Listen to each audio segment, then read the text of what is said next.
శ్రీ సత్యసాయి జిల్లా సోమందేపల్లిలో ఎంఆర్పీఎస్ నాయకులు సంబరాలు జరుపుకున్నారు.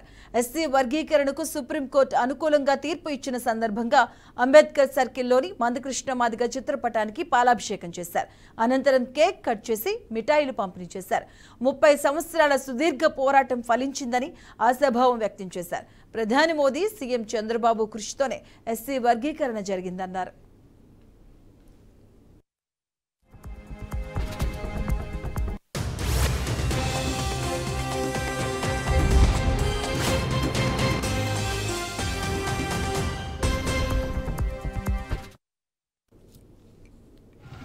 నిన్నటి తీర్పు చాలా సంతోషంగా ఉంది. సుప్రీంకోర్టు ఇచ్చిన తీర్పు ఎందుకంటే దీర్ఘమైన ఎంఆర్పిఎస్ 94లో పేరు ఎంఆర్పిఎస్ అనే పేరుతో గంధార ఉద్యమం జన్మించింది. అది ఆ రోజు మంచి కృష్ణమాదిగ గారు అలుపెరుగుల పోరాటం చేస్తున్నారు.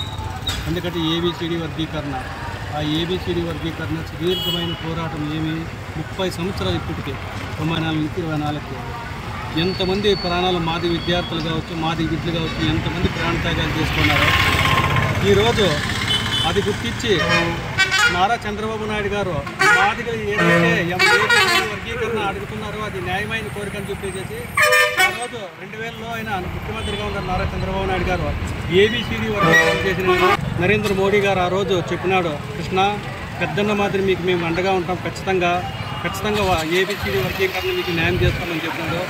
ఆ మాట కట్టబడి తీర్పుని మాదిగలకి నిజమైన న్యాయమైన కోరిక భారతదేశం అత్యున్నత న్యాయస్థానం మన సుప్రీంకోర్టు ఎస్సీ వర్గీకరణ కోసం ఒక సంచలనమైన తీర్పు ఇచ్చింది.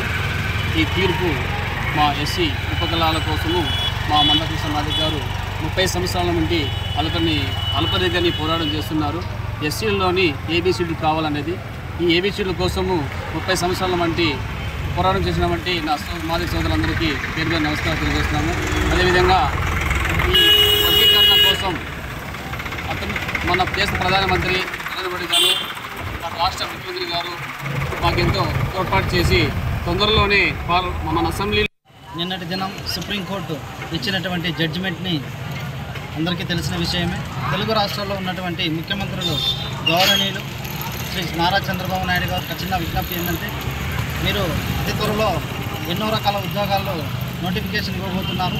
ఈ నోటిఫికేషన్లో ఖచ్చితంగా ఈ యొక్క రిజర్వేషన్ని దృష్టిలో ఉంచుకొని ఎస్సీ వర్గీకరణలో ఏవైతే ఉపకులాలు ఉన్నాయో ఎస్సీ, మాల, మాదిగ, అదేవిధంగా రెడ్డి ఈ కులాలకి అనుకూలంగా రిజర్వేషన్ అమలు చేసిన తర్వాతనే ఈ ఉద్యోగాలను భర్తీ చేయాలని ఈ సందర్భంగా తెలియజేస్తున్నాం. ముఖ్యమంత్రి గారు శ్రీ నారా చంద్రబాబు నాయుడు గారికి, ఉప ముఖ్యమంత్రి అయిన శ్రీ పవన్ కళ్యాణ్ గారికి చిన్న విజ్ఞప్తి. రానున్న రోజుల్లో మీరు ఆంధ్రప్రదేశ్లో ఎన్నో రకాలటువంటి ప్రభుత్వ నోటిఫికేషన్లు విడుదల చేస్తున్నారు. ఈ నోటిఫికేషన్లు విడుదల చేస్తున్న నేపథ్యంలో ఎస్సీ ఉపకులాలైనటువంటి ఏబిసిడి వర్గీకరణ చేసి అసెంబ్లీలో తీర్మానం చేసి ఈ యొక్క సుప్రీంకోర్టు ఇచ్చినటువంటి తీర్పును అమలు పరిస్తే ఎంతోమంది మాదిగ సోదరులకి, మాదిగ